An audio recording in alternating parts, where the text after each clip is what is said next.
Bismillahirrahmanirrahim. Alhamdulillahirrabbilalamin. Wassalatu wassalamu ala asyrafil anbiya'i wal mursalin wa ala alihi wa sahbihi ajma'in. Assalamualaikum warahmatullahi wabarakatuh. Salam sejahtera, salam Malaysia Madani buat hadirin, hadirat dan sidang Dewan yang budiman. Alhamdulillah, bersyukur kita kehadrat Allah Subhanahu wa Ta'ala kerana dengan limpah kurnia dan izinnya dapat kita bersama-sama bersua dalam gelangan ilmu forum pada pagi nirmala yang bening lagi ceria ini. Saya Nur Alia Maisara selaku moderator forum hari ini akan bersama-sama warga Dewan sekalian untuk mempengerusikan diskusi forum kita pada pagi ini. Warga hadirin sekalian, sebelum saya perkenalkan ahli-ahli panel kita yang cantik, ayu, lagi sopan dan anggun, izinkan saya untuk mengupas terlebih dahulu mauduk buat bicara forum kita pada hari ini yang berkonsepkan isu liberalism dengan unggahan tajuk berikut iaitu salah faham liberalism. Adakah ianya sesuatu yang negatif dan sejauh manakah keterlibatannya terhadap jati diri agama, bangsa serta negara? Liberalism bukanlah lagi suatu perkara asing, bahkan ianya sebuah topik yang seringkali meniti dari bibir ke bibir masyarakat. Di era globalisasi dan akses yang begitu mudah kepada maklumat, ideologi ini telah menjadi antara topik yang paling hangat dibincangkan dalam kalangan masyarakat kita. Malah, pendapat dan pandangan berkenaan liberalism seringkali mencetuskan debat yang intens antara pro-liberalism dan anti-liberalism serta menjadi tajuk utama di pelbagai medium komunikasi termasuk media sosial. Baiklah, dari sudut istilah, perkataan liberalism merupakan hasil gabungan perkataan liberal yang membawa masuk kebebasan dan juga ism yang membawa masuk kepercayaan. Ini bererti secara umumnya, liberalism ini merupakan sebuah ataupun suatu falsafah ataupun kepercayaan yang meletakkan kebebasan individu sebagai nilai politik yang paling tinggi. Asal-usul perkataan liberalism ini telah dicetuskan pada zaman Renaissance daripada kelompok masyarakat yang memperjuangkan kebebasan diri daripada cengkaman kuasa tradisi iaitu kuasa gereja. Secara asasnya, liberalism ini memaparkan nilai-nilai seperti kebebasan individu, kesetaraan, kebebasan berbicara dan juga hak asasi manusia. Namun, ia juga mempunyai corak yang berbeza bergantung kepada konteks dan persekitaran sosiopolitik. Dalam sesetengah masyarakat, liberalism dilihat sebagai satu ideologi yang memacu perubahan positif dan mempromosikan demokrasi secara perlindungan hak individu. Dan di sisi lain, ada yang menganggap liberalism ini sebagai satu ancaman kepada nilai-nilai tradisi dan juga agama serta menjadi punca kepada beberapa isu sosial yang mencabar.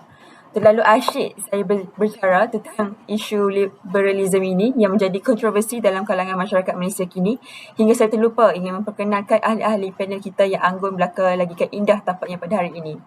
Sidang hadirin, sebelum saya buka tirai forum bagi menelusuri lebih dalam lagi topik perbincangan kita, molek kiranya jika saya perkenalkan dengan kedua-dua ahli panel kita pada hari ini. Panel pertama kita pada hari ini di sebelah kanan saya ialah Dr. Nurul Balqis Farzana binti Bazri Hizam, seorang pensyarah sarjana muda jurisprudence di Universiti Malaya, iaitu bidang kepakaran beliau adalah di dalam undang-undang pentadbiran serta undang-undang perlembagaan. Sungguh murah sekali beliau dengan senyuman Dr. Balqis. Apa khabar, Dr.? Terima kasih Cik Pengerusi. Alhamdulillah saya sihat sahaja. Bagaimana pula dengan Cik Pengerusi? Alhamdulillah, saya juga berada dalam keadaan sihat walafiat dan cukup bersemangat untuk mempengerusikan forum pada kali ini. Seterusnya, kita beralih pula kepada panel kedua yang berada di sebelah kiri saya. Tampak malu orangnya tetapi bijak berkata-kata, itulah Puan Wan Nur Alia Kristina binti Wan Ahmad Rafai, Peguam Bahagian Penyemakan dan Pembaharuan Undang-Undang Jabatan Peguam Negara. Selamat datang Puan Alia. Apa khabar Puan? Alhamdulillah, baik. Saya juga bersemangat untuk berkongsikan ilmu saya pada hari ini. Terima kasih kerana telah sudi untuk menjemput saya sebagai salah seorang ahli panel bagi forum ini. Baiklah, usai salam perkenalan daripada semua ahli panel, kembali kita kepada topik forum kita iaitu salah faham liberalism. Adakah ia negatif? Sejauh manakah keterlibatannya terhadap jati diri, agama, bangsa serta negara? Sidang hadirin, ahli panel yang dihormati, tanpa berlengah lagi, izinkan saya untuk membuka tirai diskusi forum kita dengan soalan pertama yang akan saya ajukan kepada ahli panel pertama kita, iaitu Dr. Balqis. Apakah perbezaan antara istilah liberal dan liberalism dalam konteks pemikiran dan juga tindakan? Bolehkah Dr. kongsikan definisi liberalism secara meluas supaya dapat membantu hadirin memahami ideologi ini dengan lebih baik. Dipersilakan Puan. Baiklah, terima kasih saudari pengerusi Cik Alamasara yang molek berketinya membawa rasional persoalan. Awal bismillah membuka bicara. Pertama sekali, saya ingin mengucapkan jutaan terima kasih kepada saudari pengerusi kerana sudi mengundang saya untuk meluahkan ilmu yang tersimpan dalam sesi perkongsian ilmu pada kali ini. Bak kata orang, tak lokek ilmu di dalam dikongsi, itu lebih baik dari banyaknya ilmu tersemat tanpa dibahagi. Baiklah, liberalism atau kata lain yang dikomersialkan adalah liberal. Saya percaya bahawa setiap individu zaman kini sudah tahu dan kenal akan erti kata liberal yang bermaksud pemikiran terbuka. Namun, hasil dari pendedahan ideologi liberalism ini secara umum di media sosial dan sebagainya, umum memaparkan nilai yang negatif dari sudut pemikiran liberalism. Jika ada sahaja mana-mana individu yang mengungkapkan perkataan liberal, pasti semua orang akan memberikan pandangan sinis umpama liberal itu merupakan fahaman yang negatif dan songsang terutamanya terhadap pandangan Islam. Hal ini kerana masyarakat terutamanya Muslim terlalu berpegang kepada definisi liberal yang dikeluarkan oleh Jakim, iaitu liberal bermaksud satu bentuk pemikiran yang bebas, terbuka dan dipandu oleh hawa nafsu dalam bidang yang pelbagai. Namun, menurut Kamus Dewan Bahasa dan Pusaka, liberal telah didefinisikan sebagai sifat atau pandangan bebas yang tidak terkongkong kepada sesuatu aliran pemikiran. Tambahan lagi, liberal juga dapat difahami istilahnya dengan makna yang berfikir secara bebas dan terbuka, bertoleransi, berfikiran luas dan tidak jumud, iaitu tidak terkongkong kepada sesuatu aliran pemikiran. Itu adalah definisi dari persepsi pemikiran.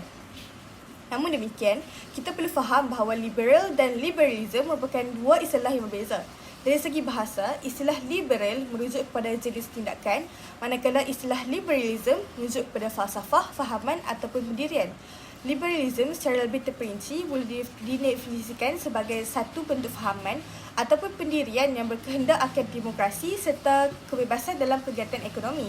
Dari perspektif teologi, liberal bermaksud berfikir untuk bebas daripada kepercayaan tradisi atau berfikir bahawa ajaran bersifat tradisi perlu diubah kerana didapati tidak lagi sesuai dengan pemikiran moden. Tuntasnya, istilah liberal menunjuk pada tindakan yang mesti dilakukan oleh aktor, manakala liberalism adalah satu falsafah yang berbentuk fahaman, ideologi, prinsip ataupun kepercayaan yang boleh mempengaruhi individu atau kelompok masyarakat. Oleh yang demikian, secara amnya, ideologi liberalism ini lebih tertumpu kepada aliran politik dan kaedah pentadbiran sesebuah negara. Ia bukannya satu fahaman atau pegangan umpama pegangan agama. Ini kerana istilah liberal condong kepada sifat kebebasan dan pemerintahan yang demokratik di mana ia mempunyai misi untuk menentang hak-hak istimewa yang dikuasai oleh kelompok bangsawan seperti yang dipetekan oleh Encik Moderator sebentar tadi pada zaman Renaissance. Jadi, mengapa liberalism ini dilihat sebagai sebuah aliran pemikiran yang negatif dan dilihat memberi ancaman kepada keharmonian beragama? Isu ini juga telah dibangkitkan oleh Presiden Liberal International, Dr. Julie Minoff pada tahun 2015 dalam forum awam yang bertajuk Parti Liberal, Adakah Malaysia Bersedia? Beliau menjelaskan bahawa ramai yang menolak anggap bahawa liberalism adalah sebuah fahaman yang terpesong dari ajaran, prinsip dan nilai agama seseorang. Ia merupakan sebuah kontroversi yang sangat hangat di Malaysia. Mana tidaknya agama rasmi di Malaysia merupakan agama Islam, di mana terdapat pemahaman tersirat dalam kalangan umat Islam di mana liberalism dianggap melanggar prinsip-prinsip Islam. Perkara ini tercetus antara kesalahfahaman dari menghayati maksud liberalism yang dikeluarkan oleh Jakim seperti yang dikatakan saya sebentar tadi, iaitu liberalism ialah satu bentuk pemikiran yang bebas, terbuka dan dipandu oleh hawa nafsu. Disebabkan terselitnya kalimah hawa nafsu ini, masyarakat umum mendatangkan konklusi bahawa pemikiran liberalism ini adalah rakus di mana fi'ilnya terdorong hawa nafsu. Walhal istilah liberalism ini mempunyai makna yang lebih meluas dari segenap sektor seperti politik, ekonomi dan sebagainya. Natijahnya, falsafah liberalism ini bukanlah satu fahaman amalan yang negatif kerana ia pada dasarnya merujuk kepada keterbukaan untuk menerima dan mengamalkan sesuatu perkara agar luasnya pemandangan dan intervensi yang dapat dilaksanakan terutama terhadap organisasi pentadbiran di satu negara. Malah, negara kita Malaysia sendiri juga mengamalkan konsep liberalism ini dalam pentadbiran dan perundangannya. Jika liberal tidak diamalkan dalam pentadbiran masa kini, manakan dapatnya hak rakyat untuk bersuara dan memilih pemimpin negara seperti pilihan raya yang giat dijalankan di negara demokrasi raja berperlembagaan kita pada hari ini. Namun, jika fahaman liberalism ini digunakan pada jalan yang salah, sebagai contoh dari sudut pegangan agama, di mana seseorang Muslim itu melakukan kemungkaran yang terpesong dari ajaran agama dan dakwaan yang mengatakan bahawa liberalism itu boleh diamalkan, maka ia jatuh pada unsur negatif kerana liberalism ini hanyalah satu ideologi pemikiran tambahan, bukannya pandangan hidup seperti agama. Jadi, sekian sahaja penerangan saya mengenai definisi dan konsep liberalism yang disalah anggap oleh majoriti masyarakat di Malaysia kini. Seterusnya, saya serah semula majlis kepada saudari moderator. Terima kasih Dr. Bakis atas penjelasan berkenaan dengan perbezaan antara liberal dan juga liberalism yang sangat mendalam seperti tadi. Diharapkan audiens dan juga para pendengar kita pada hari ini dapat membezakan konsep antara liberal dan juga liberalism dan diaplikasikan dalam kehidupan seharian. Seterusnya, selamat pagi Puan Ali Christina. Sebagai seorang peguam yang mahir dalam bidang undang-undang dan juga hak asasi manusia, suka ingin kami dengar pandangan Puan mengenai beberapa isu yang berkaitan dengan liberalism. Apakah pandangan Puan berkenaan dengan konsep liberalism dalam perlembagaan negara kita? Dan pada pendapat Puan, adakah liberalism ini mempunyai impak terhadap perlembagaan negara kita? Dipersilakan Puan. Selamat pagi dan salam sejahtera diucapkan kepada hadirin yang datang memeriahkan forum kita pada hari ini. Terima kasih sekali lagi atas kesediaan untuk menjemput saya bagi memberi sedikit perkongsian dan sudut pandang mengenai tajuk yang kita kupas pada hari ini. Sebelum saya menjawab soalan yang telah diutarakan oleh Cik Moderator kita yang manis sebentar tadi, izinkan saya untuk memulakan hujah dengan serangkap pantun. Pergi ke kedai membeli semangka, berjumpa kakak tua, peta bertanya. Ucapan bermula, tirai dibuka. Bilakah mulanya? Itulah persoalannya.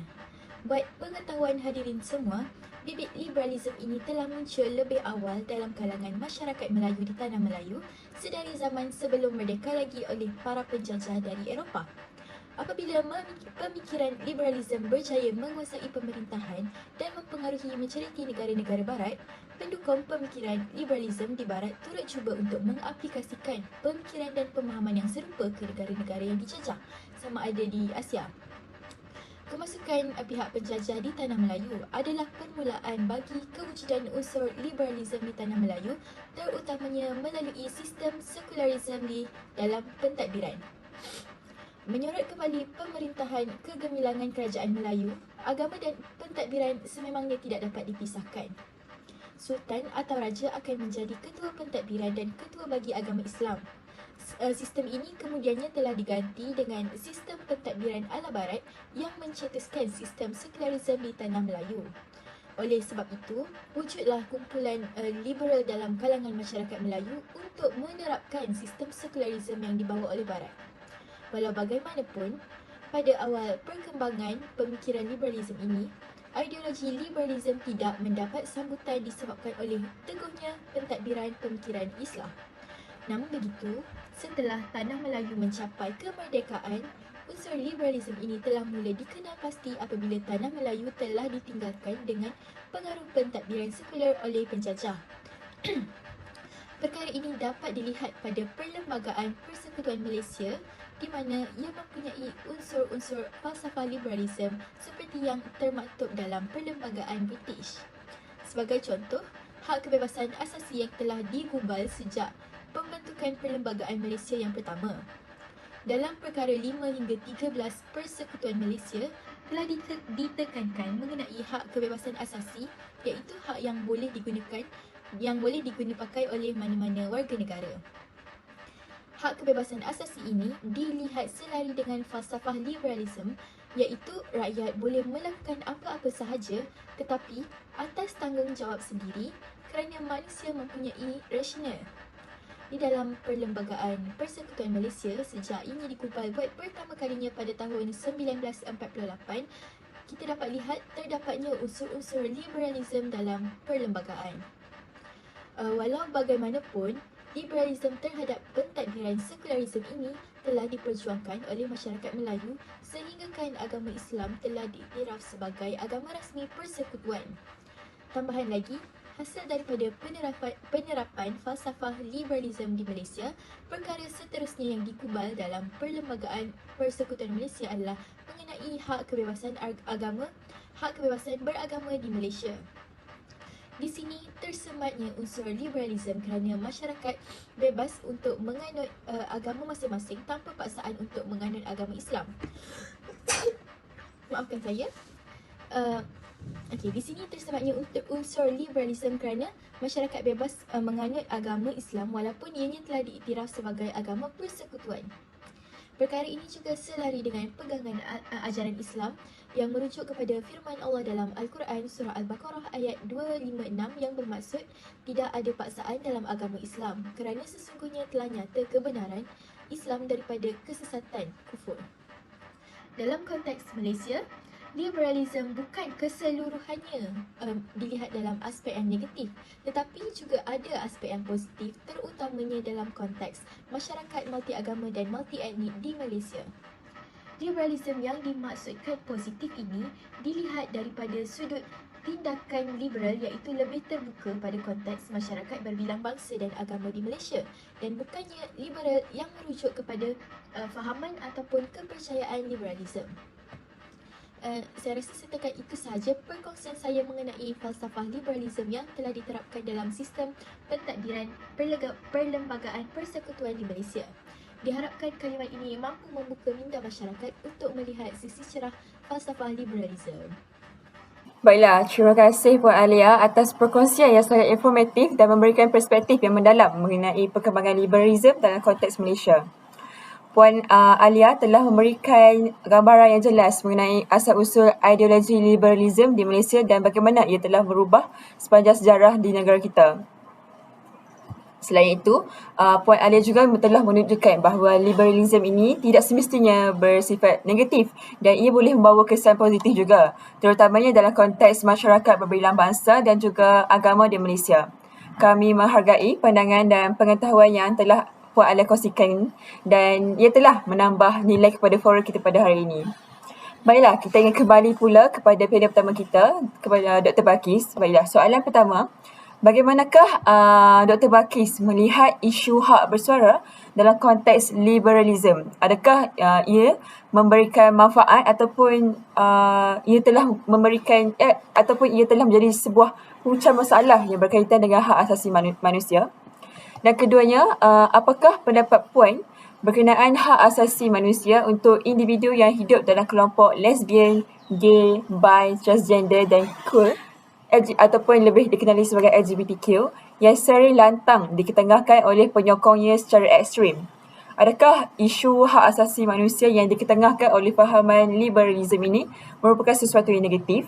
Dan akhir sekali, sebagai seorang penganut agama Islam, bagaimanakah doktor mencapai keseimbangan antara pandangan agama dan juga prinsip-prinsip liberalisme dalam menilai isu hak asasi manusia yang telah kita bicarakan, terutama isu hak LGBTQ? Dipersilakan Puan. Baiklah, terima kasih sekali lagi kepada saudari moderator atas soalan yang diajukan. Pada kali ini, saya ingin memulakan bicara saya dengan melontarkan juga sejenis pantun untuk membalas pantun Puan Alia sebentar tadi. Jezaran mengkudu berbias ke suma, di celah angsana di tanah sawah. Ungkapan Puan Alia sudah pun didengar, kini giliran saya berbicara. Hak asasi manusia sering dilihat sebagai hak-hak yang tidak boleh dipisahkan daripada setiap individu. Ianya merujuk kepada hak-hak yang dianggap sebagai prinsip dasar yang diperuntukkan kepada setiap individu secara semula jadi dan tidak boleh dibatasi oleh sesiapa pun, termasuklah undang-undang negara sendiri. Hal ini kerana hak tersebut dianggap sebagai hak yang tulen dan sememangnya wujud dalam manusia. Dalam konteks liberalisme, hak bersuara merujuk kepada kebebasan untuk mengutarakan pendapat. Hal ini bermaksud setiap individu mempunyai kebebasan untuk menyuarakan pendapat dan pandangan mereka tentang sesuatu isu yang berlaku tanpa sebarang ketakutan terhadap hukuman ataupun penindasan.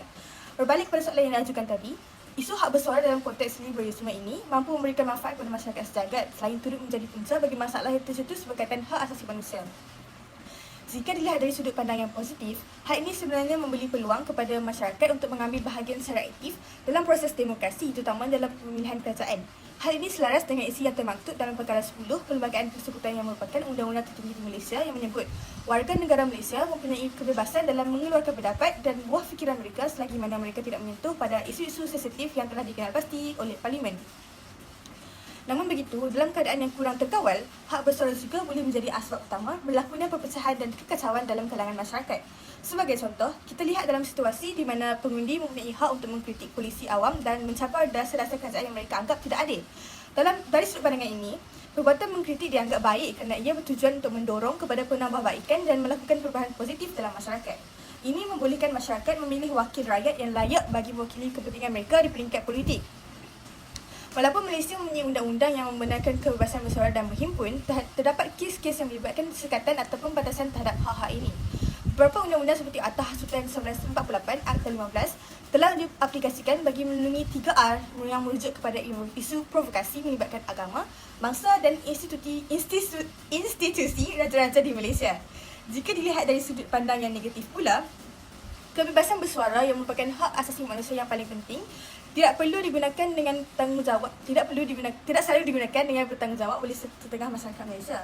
Sebagai contoh, penyebaran kenyataan yang mengasut kebencian atau mendiskriminasi kumpulan tertentu dari segi etnik, agama dan gender masih wujud dalam masyarakat Malaysia. Walaupun undang-undang mengharapkan diskriminasi yang merupakan isu sensitif, realitinya isu diskriminasi ini masih berlaku dalam pelbagai bidang termasuklah bidang pekerjaan, pendidikan dan akses kepada perkhidmatan awam. Hal ini tidak dinafikan boleh memberi kesan yang bahaya terhadap keselamatan dan kesejahteraan masyarakat juga memberi kesan buruk terhadap keamanan negara kita ini. Seterusnya, bagi menjawab soalan yang kedua pula tentang isu hak asasi manusia untuk komuniti LGBTQ merupakan satu isu yang agak kompleks dan sensitif. Ia memerlukan pendekatan yang lebih serius. Mungkin ada segelintir hadirin tidak tahu bahawa LGBTQ merujuk kepada satu kumpulan yang mempunyai orientasi seksual yang bercanggahan dengan norma manusia. Dalam konteks liberalisme, prinsip kebebasan individu sangat ditekankan. Hal ini termasuklah kebebasan untuk mengamalkan orientasi seksual atau identiti gender yang berbeza. Jika tadi mendapat saya, sejujurnya saya menolak budaya mempromosikan budaya LGBT di Malaysia kerana ianya secara jelas melanggar fitrah alam dan norma manusia. Juga ianya melanggar hukum agama. Golongan ini tidak sepatutnya memaksa masyarakat untuk menerima gaya hidup mereka, melainkan kita masih ada sensitiviti yang perlu dijaga. Oleh itu, kerajaan perlu bertegas dengan tidak berkompromi dengan mana-mana kelompok LGBTQ yang menuntut hak kebebasan bersuara bagi mengamalkan perbuatan bertentangan dengan ajaran Islam serta norma masyarakat secara terang. Hal ini kerana agama rasmi di Malaysia adalah agama Islam. Tamsilnya, lihat sahajalah pada awal tahun ini, perhimpunan dan perarakan yang menuntut supaya hak-hak mereka tidak disekat telah diadakan di dataran merdeka. Mengejutkan sekali, perhimpunan sebegini bukanlah pertama kali berlaku di Malaysia. Agak membimbangkan pada pandangan saya kerana kita merupakan sebuah negara Islam. Sebagai negara Islam, gaya hidup luar tabi'i tersebut adalah satu isu sensitif yang bertentangan dengan akidah dan akhlak selain pelbagai persekutuan juga tidak pernah mengiktiraf atau cuba mengiktiraf kelompok tersebut di negara kita. Jika diberi luang dan peluang, tidak mustahil sekiranya mereka berpotensi untuk mencemarkan prinsip rukun negara, bukan sahaja kepercayaan kepada Tuhan, malah mencemar setiap satu daripada 5 nilai rukun negara. Untuk menjawab soalan yang terakhir pula, sebagai penganut agama Islam, saya percaya adalah penting bagi orang Islam untuk memahami bahawa prinsip-prinsip liberalism tidak semestinya bertentangan dengan prinsip-prinsip agama. Dalam Islam sendiri juga terdapat nilai-nilai seperti rahmat, keadilan dan rasa hormat terhadap martabat manusia. Prinsip-prinsip ini jelas sejajar dengan asas-asas liberalism yang memperjuangkan kebebasan individu dan perlindungan hak asasi manusia. Saya turut percaya bahawa ada titik pertemuan dan ruang untuk mencari keseimbangan yang bijak di antara nilai agama Islam dengan prinsip-prinsip liberalism ini. Adalah penting untuk membincangkan dan memahami bagaimana nilai-nilai ini dapat diaplikasikan, bagaimana nilai liberalism dapat diaplikasikan dalam konteks agama. Ini mungkin melalui pendidikan dan dialog antara pelbagai kumpulan masyarakat di samping memastikan perlindungan hak asasi manusia untuk semua masyarakat tanpa mengabaikan kepercayaan agama. Saya rasa itu sahaja pandangan saya mengenai isu-isu yang telah diajukan sebentar tadi. Diharapkan ujar saya ini serba-serbi dapat membantu masyarakat kini untuk melihat sisi cerah falsafah liberalism dalam usaha memperjuangkan hak asasi manusia tanpa mempertikaikan ajaran agama. Jadi saya serahkan semula perbincangan ini kepada Cik Moderator. Terima kasih kepada Dr. Balkis atas hujah yang sangat informatif dan berpengetahuan tersebut. Dr. Balkis telah memberikan pandangan yang luas dan menyeluruh mengenai isu-isu hak asasi manusia dalam konteks liberalism dan mempertimbangkan kedua-dua sudut positif dan juga negatif. Baiklah hadirin dan hadirat, satu perkara yang jelas daripada pandangan Dr. Balkis sebentar tadi adalah bahawa hak asasi manusia adalah prinsip asas yang tidak boleh dipisahkan daripada setiap individu dan ianya sejajar dengan prinsip liberalism yang menekankan kebebasan individu. Dr. Balkis juga telah menyentuh tentang bagaimana hak bersuara boleh memberi manfaat kepada masyarakat melalui proses demokrasi, tetapi juga perlu kita awasi supaya tidak disalahgunakan. Baiklah, forum akan diteruskan dengan mendengar daripada Puan Alia. Puan, dalam konteks era globalisasi dan juga era di mana pelbagai maklumat dan pandangan semakin mudah diakses melalui media sosial dan enjin pencarian internet, kita melihat pertumbuhan yang pesat dalam penerimaan ideologi liberalism, terutamanya di kalangan generasi muda. Bagaimana menurut pandangan Puan, apakah strategi ataupun kaedah yang perlu diterapkan kepada generasi muda supaya mereka ini tidak terlalu terpesona oleh ideologi liberalism sambil memahami bahawa dunia ini akan terus berubah? Dan bagaimanakah pendidikan dan juga kesedaran tentang alternatif ideologi serta pemahaman mendalam mengenai implikasi liberalism boleh membantu generasi muda dalam membuat pilihan yang berpengetahuan dan juga seimbang dalam era globalisasi ini? Dipersilakan Puan. Baik. Baik, terima kasih sekali lagi di atas soalan yang telah diajukan sebentar tadi. Tidak dinafikan, soalan daripada Cik Moderator kita tadi sebenarnya sangat relevan dalam konteks zaman moden yang penuh dengan cabaran dan halangan yang bukan calang-calang. Untuk menghadapi fenomena ini adalah penting untuk kita melaksanakan beberapa strategi yang dapat membantu generasi muda untuk memahami dan menilai ideologi liberalism dengan lebih bijak. Saya percaya bahawa pendekatan proaktif perlulah diambil bagi membimbing generasi muda dalam memahami ideologi liberalism secara komprehensif. Pertama sekali adalah penting untuk mewujudkan ruang dialog terbuka di antara generasi yang lebih berusia dengan generasi muda untuk mengupas dan membincangkan nilai-nilai tradisi serta perubahan yang berlaku dalam masyarakat. Pendedahan kepada pandangan alternatif juga perlu disediakan bagi memberi sepenuh kefahaman kepada masyarakat tentang isu yang berlaku ini. Sebagai contoh, pihak sekolah maupun institusi pendidikan tinggi boleh bercadang untuk menganjurkan program pendidikan dan perbincangan kumpulan bagi membincangkan kelebihan dan juga kekurangan pelbagai ideologi politik yang mana termasuklah juga liberalism ini. Dengan ini, generasi muda akan mendapat pemahaman yang lebih mendalam tentang corak pemikiran yang berbeza-beza. Di samping itu, kita juga boleh memperkenalkan generasi muda terhadap kajian kes dan juga kisah-kisah tentang kejayaan yang berkaitan dengan minat masyarakat, tempat dan juga warisan budaya yang boleh mengukuhkan kebanggaan mereka terhadap identiti tempatan. Saya kira ini adalah langkah yang penting bagi mengimbangi pengaruh ideologi global dengan pemahaman yang mendalam dan holistik terhadap nilai-nilai tempatan. Bagi menjawab soalan kedua pula, pendidikan dan kesedaran merupakan kunci dalam membantu generasi muda dalam membuat pilihan yang berpengetahuan dan seimbang. Pertama sekali, sistem pendidikan perlulah memasukkan mata pelajaran ataupun program yang membincangkan tentang pelbagai ideologi politik, juga liberalism. Generasi muda ni, mereka akan mendapat kefahaman yang lebih mendalam tentang kesan dan implikasi dari setiap ideologi yang berlaku. Selain itu, program pendidikan juga boleh menganjurkan forum ataupun seminar yang melibatkan pelbagai pakar-pakar dalam bidang politik dan hak asasi manusia untuk memberikan pandangan mereka terhadap isu ini dengan menyediakan analisis yang mendalam dan terperinci. Melalui pendedahan ini, generasi muda dapat membentuk pandangan mereka sendiri berdasarkan pengetahuan yang kukuh terhadap isu ini. Semestinya forum dan seminar ini perlulah dijalankan dengan memberi fokus yang mendalam pada kajian kes negara-negara lain yang mengamalkan ideologi berbeza dengan menganalisis impak sosial, ekonomi dan juga politik yang timbul daripada kajian tersebut. Hal ini memberikan mereka pengetahuan untuk membuat keputusan yang seimbang sama ada untuk menyokong ataupun menentang sesuatu ideologi. Berdasarkan isi-isi yang telah saya beri bagi menjawab soalan-soalan yang dikemukakan sebentar tadi, saya rasa kita dapat lihat bagaimana pendidikan yang sepatutnya bermula dari awal persekolahan lagi dapat memainkan peranan penting dalam membentuk pandangan generasi muda terhadap ideologi ini. Dengan itu, saya serahkan semula forum ini kepada Encik Moderator. Terima kasih banyak kepada Puan Alia Kristina atas pandangan yang sangat ilmiah dan berpengetahuan yang telah dikongsi dengan kami pada forum hari ini.